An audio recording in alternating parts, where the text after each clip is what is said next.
বন্ধুগণ, আজকে আমাদের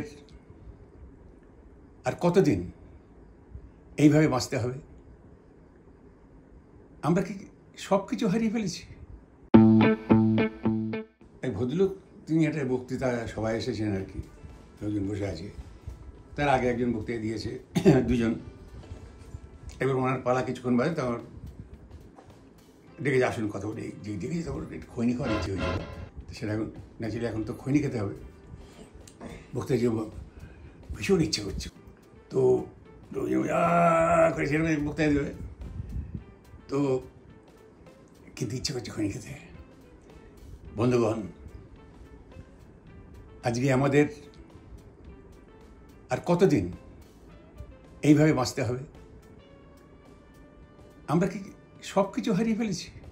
নিজের মান, মর্যাদা, মেরুদণ্ড সব কিছু খোয়া গেছে আমাদের। হ্যাঁ, চারিদিকে এত কাণ্ড হচ্ছে, অথচ আপনাদের কোনো দায় নেই। পকেটে হাত দিয়ে দাঁড়িয়ে আছেন। হ্যাঁ, বাঁ হাত দিয়ে খনি ওটা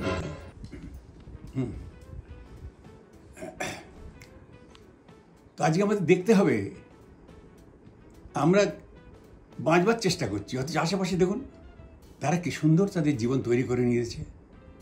আর একদিন কী হবে, একদিন আমাদের খুঁটে খুঁটে খুঁটে খুঁটে খুঁটে মুটে মারবে, খুঁটে খুঁটে মারবে। তখন কি করবেন আপনারা? তখন কি করবেন? এরপরে যখন দেখবেন আমাদের কোনো অস্ত্র নয়, লাঠি নয়, আঙুল দিয়ে টিপে মারবে, শুনতে দিন। তবু আপনাদের সজাগ হওয়ার কোনো সুযোগ নেই। আপনাদের সজাগ হওয়ার সমাজে কত কি আছে, ভালো মন্দ সব কিছুই তো আমরা পাচ্ছি, কিন্তু আমরা আশপাশের দেশগুলোর দিকে তাকিয়ে দেখুন, তাদের ওই প্রতিপত্তি, ওই অর্থনীতি, এবং এখনও আমাদের এত প্রভাব সত্ত্বেও, আমাদের আভিজাত্য, আমাদের ঐতিহ্য থাকা সত্ত্বেও আমাদের তারা টিপে টিপে মারছে, টিপে টিপে মারছে, টিপে টিপে মারছে। আর পাশের দেশ তারা হাততালি দিচ্ছে, তারা হাততালি দিচ্ছে। আমাদের তাতেও লজ্জা হচ্ছে না। একদিন দেখবেন তারা আমাদের পশুর মতো গিলে খাবে, আর আশপাশের মানুষ করবে। ছি ছি ছি। ভালো থাকবেন সবাই।